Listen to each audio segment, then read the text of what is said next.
I want people to have time and financial freedom, Josh. I want them to be able to be there for their families. I want them to have the dream come true. I want them to be able to take vacation. And by doing that, I also want them to give opportunity to other people like me that was a pizza delivery driver to then become an assistant manager and a manager and grow and be successful. And the way to do that is through multi-unit franchising. And so our purpose here at the Academy is to protect the American dream of business ownership through franchising. But the way that we are focused relentlessly on is helping them become multi unit so that they can have that time and financial freedom and opportunity for everyone. And if you're a great leader, you're going to make that happen. And so I'm going to be behind you all the way. Awesome. So awesome, everyone. Thank you so much for tuning in to today's episode on the Conquer the Mind podcast. We got the founder of American Franchise Academy with Aicha Bascaro. So thank you so much, Aicha, for joining me today. Thank you, Josh, for inviting me and giving me the opportunity to share my thoughts. Yeah, I appreciate your time as well. And for those viewers, Aicha's got a very, very elaborate background. So feel free, I'm going to dive into your background so that you don't have to repeat it. But if I miss anything or I butcher anything, feel free to correct me. But I think you have a very, very interesting background that I think is worth sharing so that we can start off the episode. Sure. So Aicha started off as a Domino's delivery driver. So literally worked her way from the bottom all the way to the top. Soon became an international regional director of mostly focused on operations. So working on 8 different international franchise markets, being really kind of like that liaison between franchisee, franchisor, and really studying the industry from both perspectives and eventually leading into American Franchise Academy, which is very interesting. Later started or was working at Caribbean Franchise Holdings, where she worked for the master franchisee in the Bahamas, leading 7 units of Domino's and 3 units of Dairy Queen. So massive franchise organizations working in these international markets. And then later for Domino's was a liaison between over 500 different corporate stores and their headquarters, where she eventually relocated back to Atlanta, Georgia, where I believe you are today, correct? That's correct. That's where I am. Awesome. And there she took over underperforming stores across multiple different states. So very interesting background. Eventually went to Popeyes, where she led dozens of different company restaurants, helped with their brand execution of hundreds of different restaurants across dozens of different markets, internationally, globally. So really exposed to multiple different franchise brands that, and these are mainstream franchise that everyone really knows of. Eventually did some work at Olive Garden as well as Pretzelmaker, really in the operational things, seeing things from the franchisee, franchisor perspective, all about improving unit economics, creating this responsible franchising that we hear every day now, but really what you've been doing for the last few decades. And correct me if I'm wrong, Aicha, but eventually you kind of learned, there's kind of like this gap between the skills that franchisees are getting and what franchisors are equipping the franchisees with, which eventually led to the creation of where we are today, where you're the CEO of American Franchise Academy. Wow, that's first of all, that makes me tired of just listening to all of that, but that's all accurate. That's exactly right. That's where we are today. Hopefully I didn't bore the listeners and they're not tuned out already, but I've been doing a lot of research. If anyone doesn't know Aicha, I would tune into her social media. I spent the last couple of weeks reading or listening to all her Spotify podcasts where she releases like these 15-minute clips diving into everything you really need to know about franchising. So I appreciate all that hard work that you put in, Aicha. But I think it's always very helpful to kind of start with the beginning of your journey. As I alluded to, you started as a delivery driver for Domino's. And I just think that's very interesting. A lot of people, they would go do corporate internships, then kind of work their way up the corporate ladder. But you had a very like untraditional path. And I feel like it seems like you just made the most of that opportunity and very quickly was able to work your way up the ranks. Could you kind of dive into like the mindset with Conquer the Mind? What was like your mindset as you are a delivery driver at a young age? Like what are your expectations? Were you thinking you were going to work your way up the ladder? Were you using it for other things? Was it just a way to make money in the moment? What was like the mindset back then? Well, honestly, first of all, I didn't know that a ladder existed. Okay. And I really got into being a pizza delivery driver out of financial need. I had already Mm, graduated from college with an associate's degree, and then I opened a little boutique with things that I was selling from Guatemala, where I'm originally from. And within a mm. year, it failed miserably because I didn't know anything about business management at all. So Yeah. at least I was smart enough to close it before I owed anybody any money. And I knew that I needed to make money and take a break from, from life, I guess. Mm, And I wanted to get a job that I could pay the bills. And that's when literally a pizza delivery driver with a car top drove in front of me. And I thought, that would be a really cool job. You get to drive around, you get to listen to music, and yeah. everybody's always happy to see you. So I figured, you know what? Let's do that in the meantime. And that was my introduction into franchising. And Josh, the reality is that I would tell you that a lot of people that end up having careers in franchising, they start at the bottom, Mhm. and I don't know how many actually came into internships. Now it's a big thing to do internships to then get into the corporate world in the franchising. But back then, the people that were, in the career path, a lot of them came from, from the bottom. And so I just happened to be one of them, one of the very, very, very, very few women. And it's funny because it never really dawned on me until recently when people keep commenting about that. Like it was rare to have a woman in operations. Yeah. And I guess he was because I look around and I remember all the managers that were with me were male and everybody thereafter were male. But for me, it was just like, didn't even notice. I was just doing my thing and I loved it. Yeah. So, but yeah, so really my mindset at that point when I joined, as a delivery driver was first of all, I wanted to be able to make money and pay my bills. Yeah. And but then I stayed once I got exposed to what franchising and structure and systems and operations and training, Yeah. uh just from the observation in my store. I was in a Domino's corporate store in Dallas, Texas, Mm, and all the systems were in place and they were working. I saw people that were assistant managers that were promoted to unit managers and they left to go take over a store.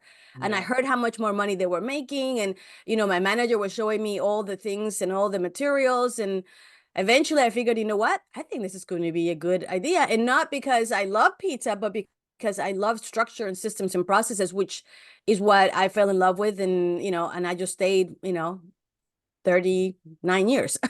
Yeah, no, I think that's fascinating, Aisha. And I know one of the things you kind of talk about is how high school, college people that are kind of doing internships aren't necessarily equipped with the necessary skills that you would kind of expect after going through that much academia and education. But one of the big things is to be a CEO, to be a franchisee, to be a business owner, you need all these different skills. And even though the franchise will equip you with the skills, there still are top, middle, bottom performers for a reason.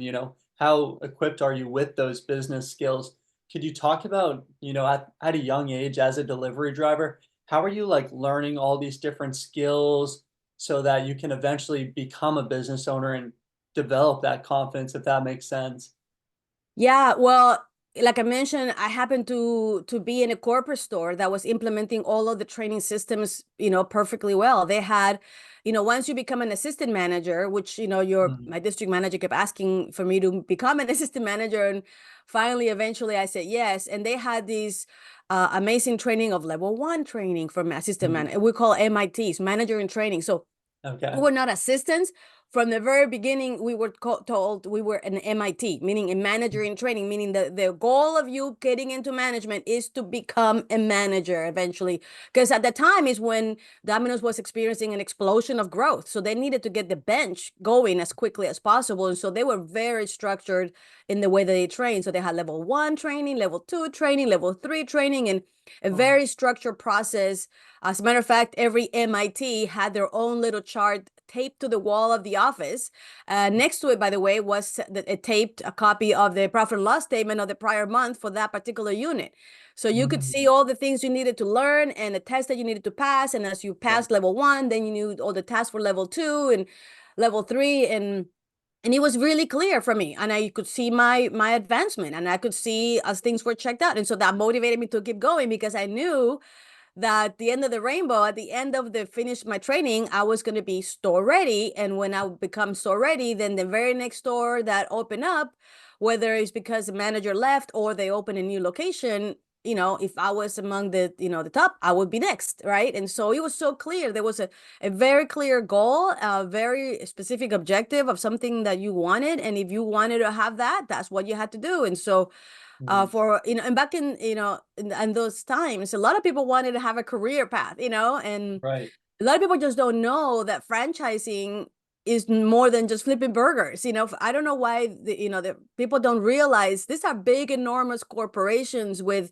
a huge career path that you can make, six-figure income. I mean, it's just Mhm. the word is not out just yet. People still think, Right. oh, franchising is flipping burgers. It's not. It's Mhm. I mean, I didn't, well, I guess I still make product all the time, but really the focus was systems and processes. So I'll tell you that's what it was. I just Yeah.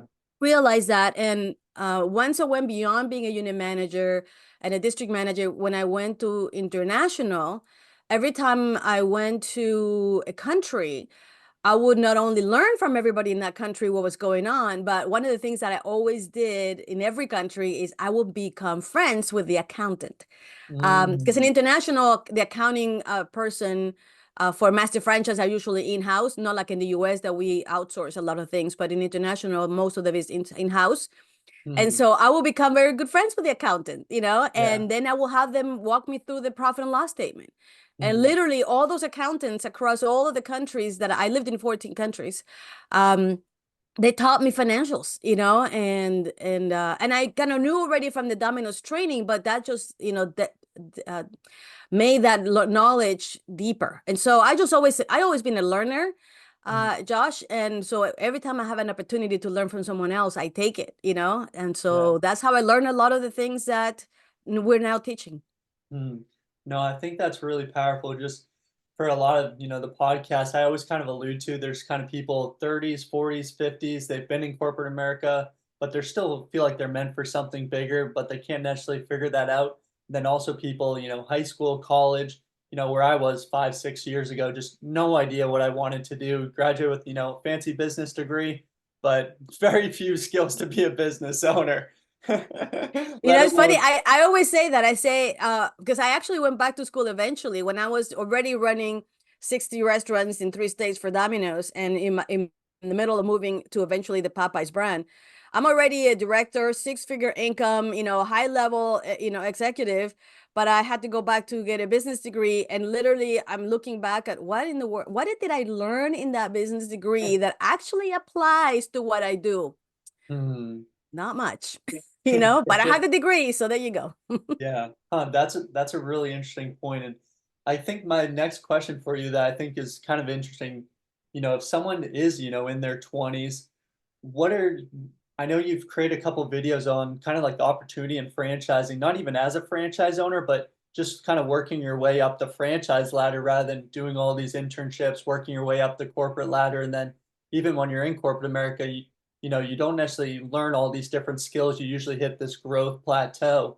What would you recommend if someone is kind of in their 20s, they're looking for, we're talking about the career path, which is very scary when you're 20 years old. You feel like you need to have everything figured out, but it's really just about trying to put yourself in the right direction, acquire all these opportunities, which you've clearly done a really good job of.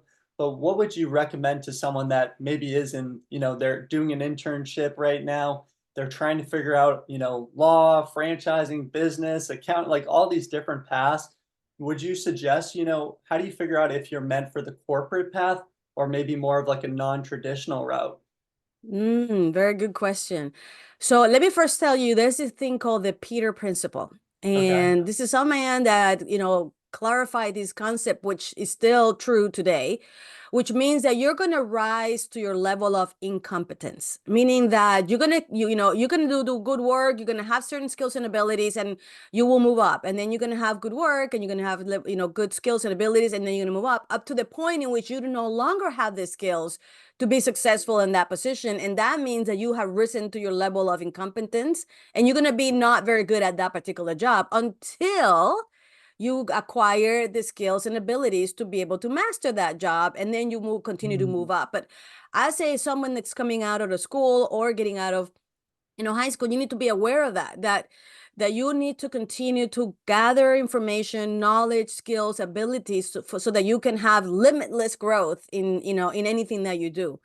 And Mhm. so I would say that I have 24-year-old twins that just a couple years ago graduated from college, and I always told them, one of them I always knew was going to be an engineer, and of Mhm. course he graduated as an engineer and he's working on that for 2 years.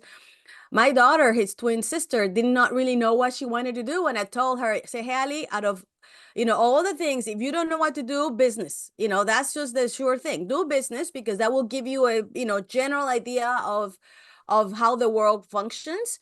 Mhm. And then you can specialize. And so she did that. And once she got into college and she went for business, she then eventually specialized on supply chain.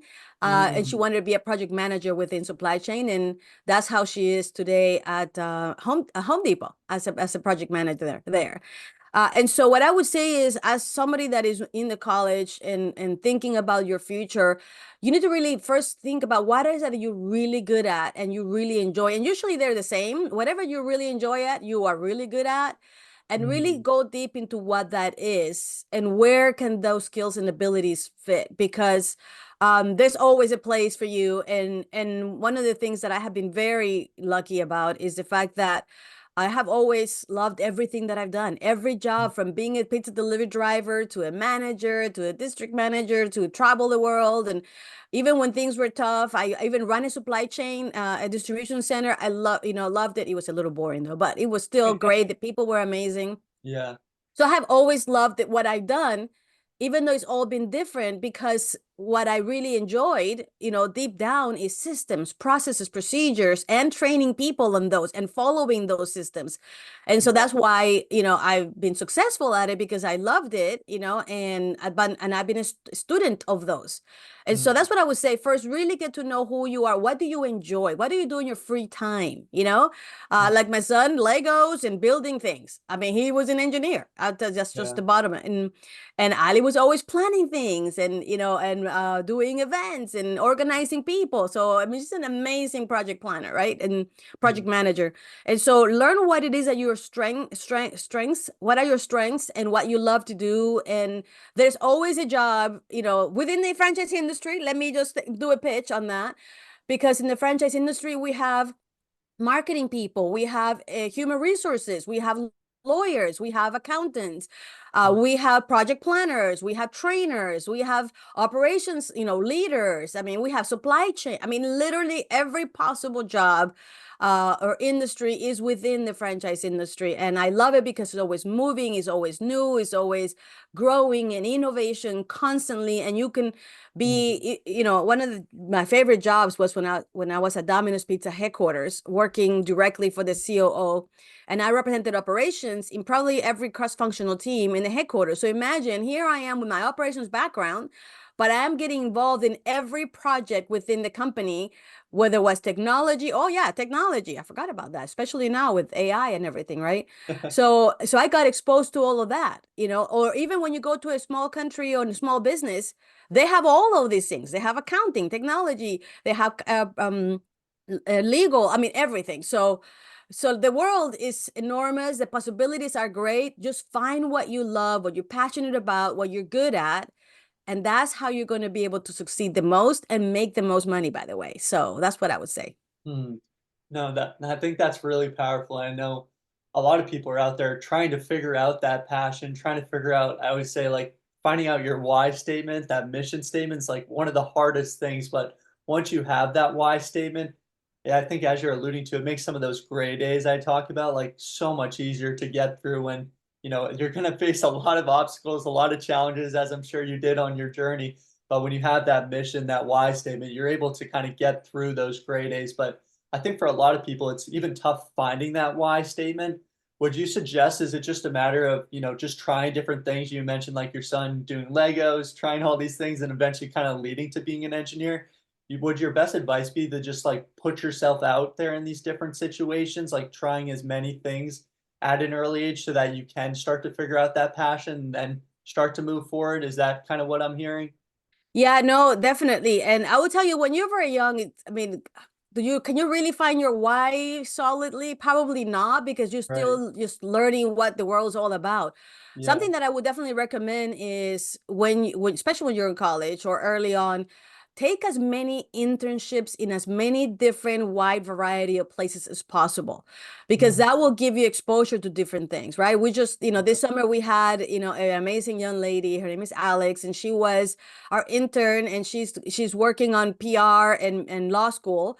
And so the project that we gave her was around PR. But I told her, look, in the next summer, find another internship that applies to the other specialty that you're looking for, so that you can see what that looks like. Because what you think in your mind that it is, once you actually do it, it's going to be different. So take Mhm. advantage of that opportunity. And even while you were in school, if you can take a small part-time job supporting something in one of the other areas that you're looking into, that way will give you that real life exposure, because that's what you want. You don't want to read about it or hear about it. You want to live it.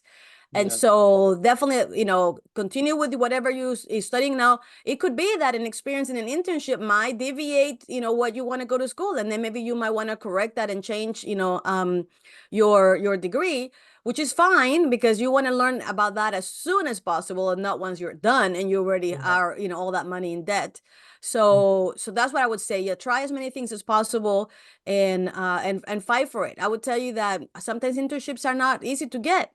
Mhm. But I always tell my kids, be undeniable. You want that internship, you're going to do whatever it takes to make that happen. My son had to apply over 100 times for Georgia Tech Research Institute, GTRI, because he wanted the internship there, and 107th made it. Wow. So he got his internship there, and then he got a second internship there. He had to apply another 20 times for the second time. And then he wanted to work there permanently, and again applied another 20 times, and he eventually got his full-time job once he graduated there. Be Mhm. undeniable. Don't just apply 2 or 3 times. That's just not gonna cut it. If you really want it, you gotta go for it and be undeniable. Mhm. Otherwise, you're just like anybody else. Why would it be you if you only applied 2 or 3 times, right? Just because you applied 2 or 3 times doesn't mean you're gonna get it. You're probably not gonna get it. Yeah. So anyway, so that's what I would say. Once you know what you want, go for it. Like, be a bull about it, Yeah. right? And but in the meantime, just try different things. He did have exposure in other engineering companies, and there was this wonderful lady that worked in the engineer office, and she had set up appointments for him with every single engineer in the company, and they were all doing different types of engineering. And through that experience is how he figured out what degree he wanted to get, actually. And that was Mhm. in high school, by the way.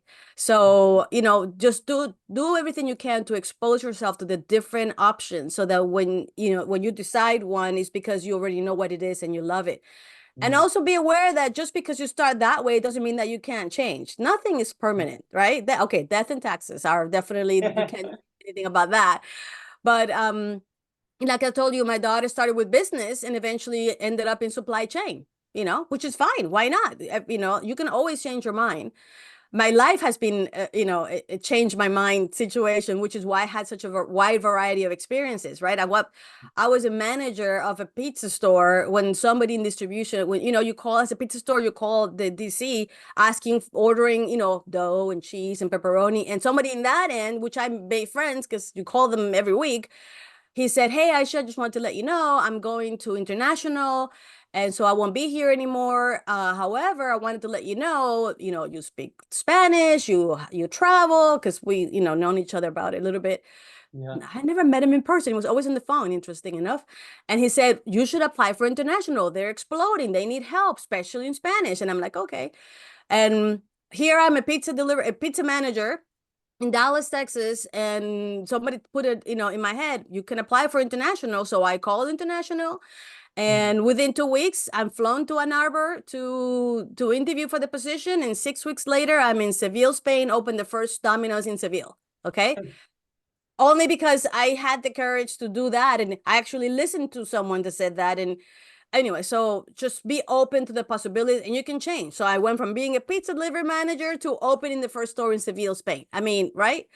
um be flexible. That's another thing. Be flexible. Some Mhm. people don't like change. Well, if you don't like change, then you're not going to be growing very much, because growing means change all the time, you know? Yeah. I would say that I love change.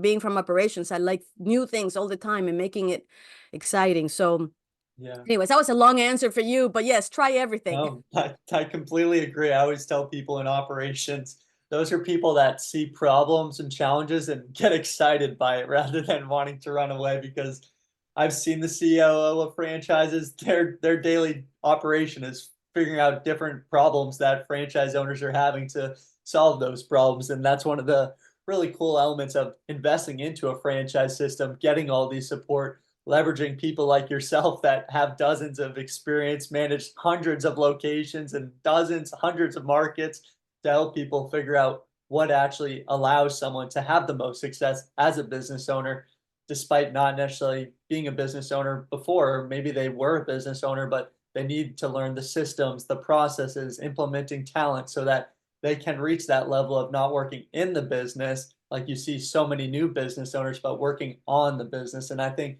that's one of the big differences I see with people trying to start their own business versus franchising.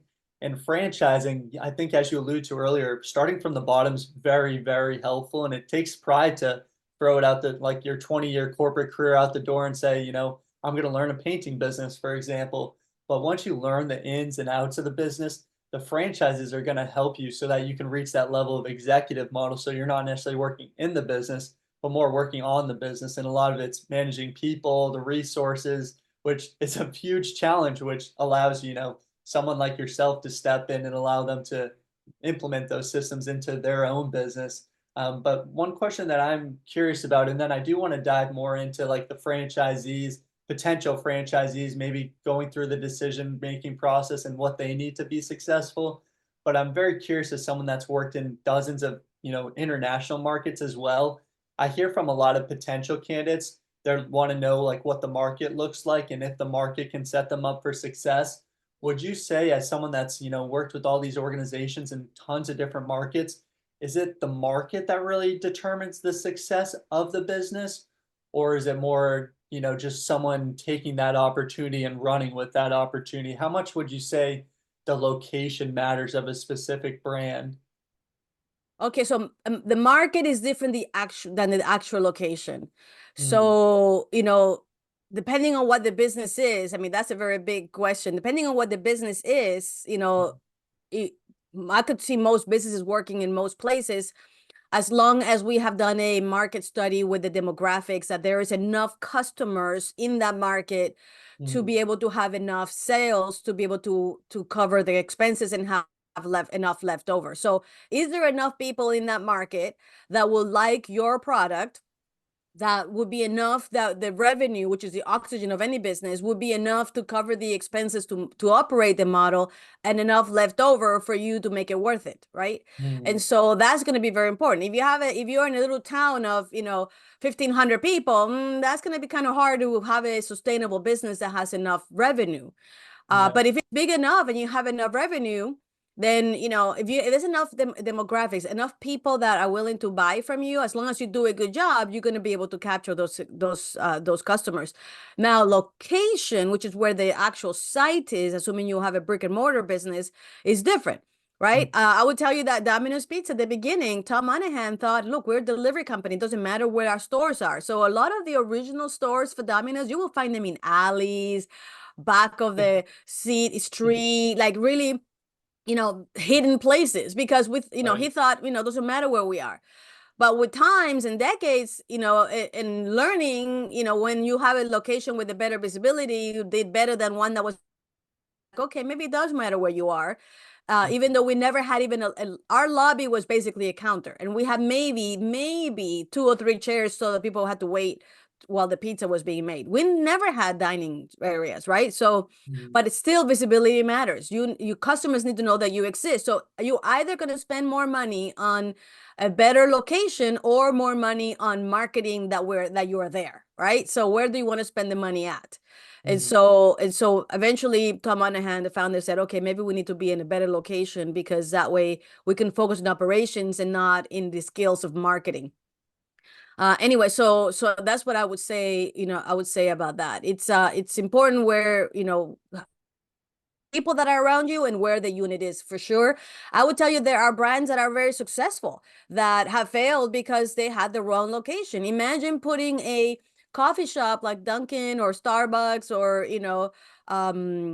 any a coffee shop in on the side of the Mhm. people coming back from work versus the people going to work. Even that matters. What side of the street matters? Because if you're on the side of the street where people are driving to go to work, it's Yeah. an easy in and out to get my coffee on my way to work. But if you're on the other side, how many people are really going to make a U-turn to get a coffee, to make another U-turn to go back? That is how important, Yeah. the side of the street matters, and access and visibility and parking. And if you're going to be a drive-through, can I have I mean, location. There's a reason why they say location, location, location. Very important where you put your business for sure. And Mhm. so I think that it all matters. You have to have enough customers and you need to have the right site to be able to be successful, because like I mentioned, legacy brands still close, and there are two main reasons why legacy brands sometimes close. One is wrong location, which doesn't happen as often because they're pretty good at that. And the second one is that the franchisee did not have the business acumen, the business skills to manage the business properly. Mhm. Mhm. No, that's really helpful. And if someone is potentially, nervous about, getting thrown in the wrong location, as someone that's worked from the franchisor perspective, could you talk a little bit about what actually goes into like real estate selection, for example? Like you're not just gonna, award a territory just for the fun of it, but really when people are interested in franchising, they go through a process where they analyze what's called an FDD. They're going to see the financials of the other franchise owners, and if they're awarding territories that aren't really viable, it's going to be reflected in those economics. So it really is kind of like that two-way relationship, if you will. But what actually goes into some of the things behind the scenes with real estate? Okay, so first let me say a little bit about the FTD and item 19, which is where the financials are. Perfect. First of all, that is not a required element of the FDD. It's an optional thing. And then when franchisors put something in there, you need to really read the small letters to see what is that financials on. Some people put in there the average of the top 50 stores, not the average of all the units. So, some of them might put the top 25 stores. So you need to look at, okay, these are the financials of what, right? So make sure that you are looking at, Mhm. something that makes sense and you can extrapolate from there. Second, what franchisors do in terms of site selection support depends on who the franchisor is. If you are a startup, meaning that you're selling your first, second, third, 10th franchise, you're probably not really very good at demographics yet, or site selection, because you are not big enough to have that expertise and probably don't have enough money to pay for that expertise yet. So you're really going by instinct and whatever you can understand about the market. And also if you are the franchisor and you grown in Texas, how much do you really know about Georgia, right? Yeah. So when it's a startup, I would say that it's gonna rely a lot on the franchisee making the proper research to be able to select the proper site. There are external companies that could help you with that, so reach out to that. That's what I would suggest. That money is money well invested, because otherwise, you're going to open a site and you're going to spend hundreds of thousands of dollars to open a site only to find out that it was the wrong location. You don't want to do that. You're better off spending, $1,000 and finding, on research so that you can then find the proper location, then spend hundreds of thousands and then just not have the money to move. And Mhm. so that's what I would say about, startups. Now, if you're emerging, maybe, emerging brand, meaning you get into the 50, 100 units, maybe you have a little bit more knowledge, more from experience. But not if you go into a separate market. If you're the first franchisee in that market, I have to say it's on you, because Mhm. the franchisor is not knowledgeable on that.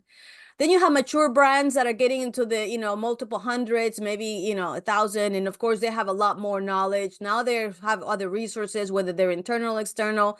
They're smarter about being able to choose the right location. And of course, legacy brands have everything, right? Now they are going to give you suggestions, but they're not going to mandate anything, because otherwise, if they did, they're liable. So no franchisor is going to make you choose a location, because it is ultimately your decision and you will be ultimately responsible for the outcome. So you cannot point fingers at them. Hey, you told me to come here. Well, say, wait a second. They gave you options. And then you made the decision because you were the one or should be the one that's expert in your market. And so a lot of times they do have even technologies, processes and systems, but they won't share that exact data when they give you the recommendations. They just give you general recommendations. Again, because otherwise they will be liable. So you still, as a business owner, need to take responsibility on making sure that you choose the right location, and do your homework, because that is a one expense and decision that moving it or changing it will be very, very expensive. Mhm. Yeah, I think those are really great points. And financially, it's a big investment in a franchise, and everyone's like, why should I make this big investment? And, the key is really managing expectations along each step of this process so that you really know the realities of what you're getting into. And hopefully, one of the goals of the podcast is helping people understand more of the realities of business ownership. Because I think a lot of us, we look at the CEO, the business owners, and we're like, wow, they're living such a great life. But realizing like what actually went into get where they are, I think is very helpful. And I think that would be a good transition into, managing expectations for those potential franchise owners. As you've had your career, you've worked your way up the ladder, if you will. You've worked with so many different people at this point, but eventually you made the transition to start your own business. Could you kind of walk us through, as someone that was studying franchisors, franchisees, really all over like unit economics, operations, improving profitability? What was like the big gap that you were starting to see where you're like, all right, I'm seeing this gap. American Franchise Academy is something that could potentially be this kind of solution, if you will. Yeah, things just, happen in this world, right? It's very interesting. Yeah. So what happened was, after a 27 plus year career in the franchise industry, I decided to take a sabbatical, Mm, and help my kids into college, into high school. They were getting to high school. I said, okay, let me take a break. Let me spend time with them, because I basically hadn't been there for a lot of my career, mm, barely, right? And so, my husband and I agree, yeah, let's take a break. And so I was there doing that. I thought I was going to do a sabbatical. And then I started getting phone calls from my old brands that knew that I was yeah. not in a particular brand, from franchisees that had known me all my career. I've always been a teacher, by the way. I think one of the keys of my success has been that, I have always take ownership of my job as if it was my business. That's one. And the second is that I always taught people, anybody that was willing to learn, I would teach all the time. And Mm. so franchisees knew that. They knew that I was one that every time I came to the markets, I will teach them. Every time we have a meeting, I will teach them. I was one of those corporate employees doing breakout sessions all the time at the annual conferences. So I've been doing public speaking for a long time. And so I started getting calls from franchisees, and what I realized is that the questions they were asking me was not about the product or service processes or procedures, or it was about the business management side. Now they knew I managed, regions with P&L, profit and loss statement responsibility, financial responsibility, in several brands, and so they were asking me questions about how did I take the brand that I was running and make, successful profit. And Mm. it was all about the business acumen, and I realized that's the gap. And Mm. I kind of had an incline about, I knew a little bit about that, obviously serving franchisees, but then it really became obvious by the way that things they were asking me.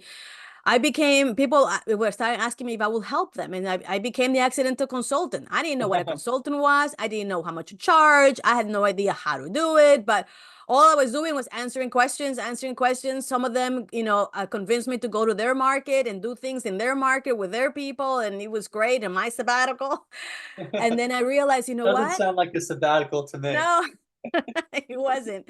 Um, and so I realized that, because at that point I was thinking, do I go back in the corporate world, or do I become a franchisee, or do I do my own thing? And I realized, you know what? I don't want to help people. My passion, I love teaching. I have knowledge, you know and people want it and need it, and that's how I decided, you know what, I became from the accent to consultant to creating the American Franchise Academy, where we have formal programs to help franchisees. And something that I've been working towards, or through, is clarifying to the industry what it is that the problem is. And this is how we define it, Josh. To Yeah. be a successful business owner, and but let's speak up specifically about being a successful franchisee, which is a business. There are two very clear elements, very specific elements, and one of them is the brand systems. Okay. And the brand systems are anything that the customer experiences, which is what the franchisor is selling. So what is the franchisor selling that we call the brand systems? They're selling the product. They're selling the product or service, whatever you're selling that customers are wanting to buy from you. They're selling the service process, how you deliver the product or the service to the consumer, that in a way that it creates a positive experience that they want to come back and experiencing over and over, right? Yeah. They're selling the image, the brand name, the logo, the look of the building, the counters, the tables if it's a restaurant, the trucks and the logo, the uniforms. That's anything that the customer sees, right? The image of it. And they're also selling marketing, but that's really it's in exchange of a marketing fee, an addition that franchisees pay. But in Mhm. that marketing, what they're doing with the franchise fees, they're creating regional and national marketing to continue to build the brand awareness, in the market, right? Not they don't come to your neighborhood and knock on people's doors and tell them to come buy things from you. They work more regionally and national. That's what the marketing is. So that Mhm. is the brand systems that you get from the franchisor. And here's a big confusion because a lot of times franchisees think that when you buy a franchise, you're going to get everything you need to be successful. And no, that's not the case. You're getting a proven, amazing brand system, assuming it is an amazing brand systems, that has been proven, meaning that there's multiple locations in multiple places that has said, look, people are willing to buy enough to have enough revenue to sustain the business and have profit. The model works. That's what you're getting from the franchisor. You Mhm. do not get a business degree in franchise management. You do not get that. If they were going to give you that, imagine how much a business degree costs in college. They had to charge you $80,000, $100,000 more for a franchise fee. Right now, the franchise fees are anywhere between 20 to 30,000 on average. And that's really the franchise fee is used basically to support you through the opening. That's what the franchise fee is. Don't think that they make money on that. They basically take the money to support you during the opening. Mhm. If they were going to give you a business degree in franchise management, they had to charge you a heck of a lot more, right? And they don't do that for two reasons. Number one, because they don't have the resources, the people to teach you that. Number two, they will have to charge you a lot more money, and you're not willing to pay more than 30 grand for a franchise fee. And number three, there's this little thing called joint employer liability that if they were to teach you about how to recruit, interview, hire, promote, pay, discipline, and terminate employees, now anything that you do with your employees, anything that your employees do for you, they are now liable to. And they're not going to do that. That's a law, joint employer. And so they are breaking that joint employer liability by saying, I'm not teaching you any of that because I am not going to become a joint employer to your people. So that's on you. So Mr. Franchisee, Miss Franchisee, you need to know on your own, need to go figure that stuff out. And Mhm. so the franchisor stays with the brand systems, product, service, image, marketing. The franchisee is responsible for the what I call the which is the other side of the business, the business systems. Mhm. Okay, what are the business systems? Number one is team. How to recruit, interview, and hire the best people. Then you need income. How do you then do local store marketing in your community and attract your neighbors so that they love and care about you and keep coming back to you, and so that you have increased revenue year over year. So that's the second system. The third system is the system of profit. How do you control the waste? How do you control your expenses so that you can actually have profitability, right? And the Mhm. last system that you need to know and be able to be great at is the system of scaling. How do I open more units? How do I build an infrastructure? How do I build leadership bench and leadership skills for the people that are going to oversee the organization? Again, that's on the franchisee. So those are two very distinct elements: a proven brand systems, and then a way to make money, which is the business systems, and then make money from the revenue that comes from the brand. And Mhm. so now here's the revenue, the oxygen, and then you make money. Now you're profitable and you can scale. And so this is something that I have studied, through the many, many Yeah. years, and it became so clear to me, which is how I'm able to explain it to you. And so what the American Franchise Academy does is we focus on the business systems. We give the franchisees and their district managers and their unit managers the training and development and support so that they can master those business management systems so that they can be great at getting all the profit out of that amazing brand, and then of course scale with success. And so that's what we work on, and how any franchisee can be successful, which this concept applies to a regular independent business too. We have independent business customers that they created a great brand, they just don't know how to make money with it, and so they come and we teach them that, and then they're successful. And so that's something that is very important to understand, the difference, the two elements that are critical for a successful franchise and a successful business. Wow, Aisha, I could I could probably talk to you all day. This is very exciting. And I can see literally just the passion when you're talking about it. And throughout your career, you've literally just been studying all these different things.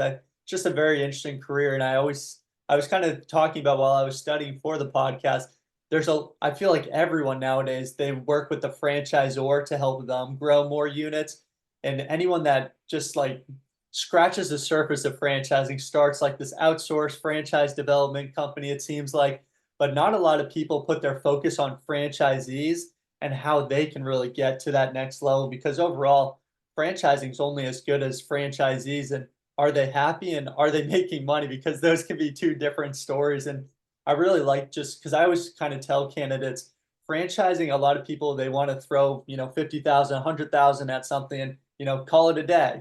But I always say franchising is an opportunity. You can throw money at something, but it does not guarantee you anything. It's what you do with that opportunity that that franchise is giving you. And then it's up to you to create those new systems for your own business. Because getting to that second, third unit, that's where you start to see these generational wealth aspects come in. But I know you're a really big component on getting to that second, that third unit. Can you talk about why is that so important to you to get to that scalability? Oh yeah, no, absolutely. The beautiful thing about franchising is that franchisors have created the systems, processes, procedures in the brand systems to be able to duplicate that brand over and over and over again. Mhm. And the secret is, the secret sauce is been right there in front of everybody. How does Yeah. a franchise duplicates itself as far as the brand is concerned? Well, systems and processes, operations manuals, training materials, training process, right? And then auditing and follow up. And so Mhm. they make sure, oh yeah, the franchisors will make sure that you are following the brand standards the way that you're supposed to do it, again, following responsible franchising. And so all you got to do is grab that process, Mhm. and apply it to the business management systems. And once you do that and you create, procedures, processes, policies, you document them into a management manual, and then you drive a and then you apply all that over and over and over again. Now you can then grow the unit successfully. And the more units you grow, the easier and easier and better you become. And so all we're doing is we're helping franchisees get that discipline process that is applied by the franchisor, and now give it to them in the business management systems. And why I think it's so important is because if you have one unit, Josh, what you're getting is a job. Okay. The average franchise unit, I'm going to talk about averages of averages. So don't hold me accountable for these numbers, but I'm going to give you numbers because nobody does, because they're like, oh, I don't want to be held. You know what? I'm going to give you averages of averages, right? So the average franchise business will probably give you at the end of the day, it's called, let's say, 10% EBITDA profit, operational profit. But if you had debt, of course, taxes is really half of that, so 5%. So think whatever revenue, let's say that your average franchise revenue is $600,000 a year.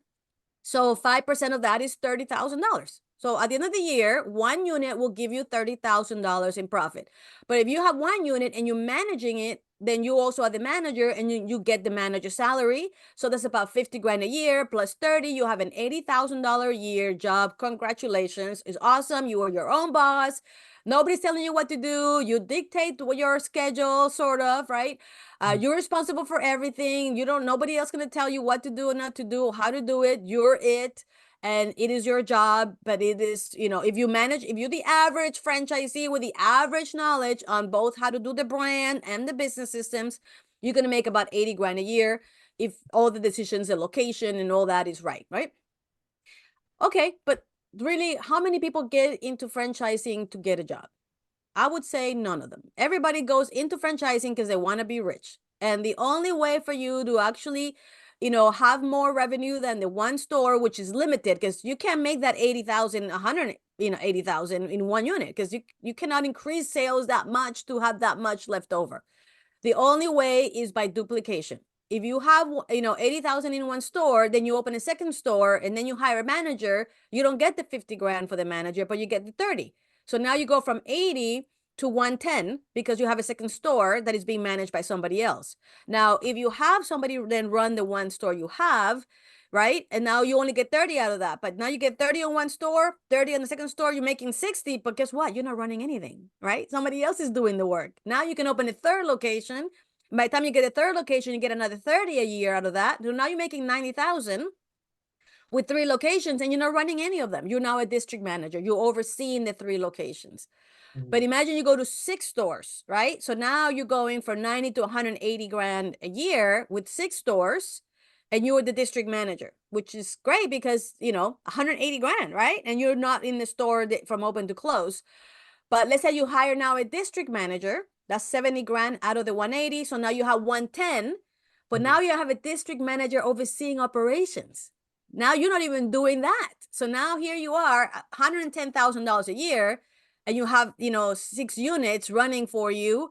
And all you focus now in getting the next 6 units. So you go from 110 to 220, but you're not running anything. You're like, I mean, you're still inspiring and, doing things, but not you direct operation responsibilities on the district manager. And so what happens is that the multi-unit growth, what is giving people now is not just financial freedom, but they're giving them time freedom as you grow. Like 2 units, we call the 2 to 4 units hell, because that's really tough because you're not making enough money to hire a district manager and you're running all of them, and it's just real a lot of work and it's hard. But once you go past it, once it goes past the first district manager area, it's easy. It goes easier. You show more success, so you have access to capital from everywhere. You're now creating growth and opportunity for the employees, so they are you're gonna have less turnover because they are getting opportunities to grow. I mean, it's just, I want people to have time and financial freedom, Josh. I want them to be able to be there for their families. I want them to have the dream come true. I want them to be able to take vacation.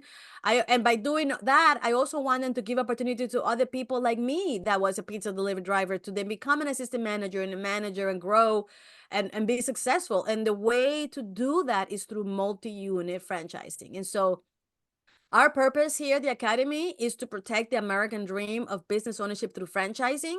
But the way that we are focused relentlessly on is helping them become multi-unit so that they can have that time and financial freedom and opportunity for everyone.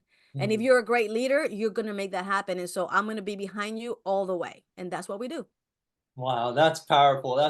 I think that's a really great way to kind of wrap up the podcast. And I always allude to, there's like three kind of things that I allude to. That's kind of like three things that I think create like the most happiness for people. And I think there's no better way to accomplish it than through franchising, because as you allude to, you can create the financial freedom, you can create the lifestyle, the time freedom. And then what I think is really important too that you can have in franchising is having that impact on other people that I think is really powerful through, as you're alluding to, you don't need to take the corporate route anyway. You create a video where within 4 years, you could probably make like 6 figures in the franchising industry. So, starting as a driver, becoming a manager. And one of the most powerful things about that is that as you're going through those processes, you're learning so many different skills so that if you eventually wanted to become a business owner, you have all these different skills rather than being in corporate America, where, as you alluded to, you reach like this Peter principle that you alluded to, where you reach this level of kind of incompetence where your skills, your values, they can only take you so far. So I think that's really helpful. And, for anyone, I always kind of like wrap up the podcast at the end. I have so many really good takeaways from today's episode, but really starting from the bottom, I think is really important. Some of the most successful franchise owners, they start off as that owner operator for 6 to 12 months, learn everything about the business, and when they do want to hire, put those managers in place, it gives them a lot of credibility when they've actually done the labor before. And I also like how you talked about internationally creating friends with your accountants. I know Doc Cohen, who I had on the podcast, one of the first franchisee into the International Franchise Hall of Fame. he would do a similar thing where he'd go into new markets, he'd bring in cookies to people, start building these relationships with people that eventually could help your business, and especially with accounting. Knowing your P&L statements, one of the biggest things to get to that second, that third unit. So I think that's really important. And also just finding what you're good at, just trying all these different things, especially, in your teenage years, your 20s, trying as many things as possible, figuring out what that passion is, because I think, your passion really gets you through all these different things. And one of my final points is that nothing's permanent. Wherever you are today, it's really just a reflection of all your past events, what you've been programmed to think, and you can change that programming, but you got to think about what you need to change to do so. So just being flexible. The most successful business owners, every day brings a new challenge, a new personal development opportunity. So seeing things from that operational perspective, where every challenge is just an opportunity to get you to that next stage. And my final point of today's podcast episode that I really enjoyed, taking ownership of your job, not even if you're a business owner, but whatever job you have, whatever you're doing, taking ownership of that, because business owners doesn't just happen overnight. They took their job very, very seriously as they were your career. You're always asking for more. You were eventually reporting to, the COO, the COO, because you kept taking on more and more responsibility. So whatever it is that you're focused on today, make the most of that opportunity, and it'll eventually lead to other opportunities. So Aicha, I appreciate your time on today's episode. If you have any final thoughts, the floor is yours. Wow, that was a great summary, Josh. That's amazing. No, what I would say is follow your dreams. Anything is possible. We live in this amazing country called the United States of America, and opportunity is there for everyone that's willing to do what it takes to grab it and take advantage of it. That's what I've done.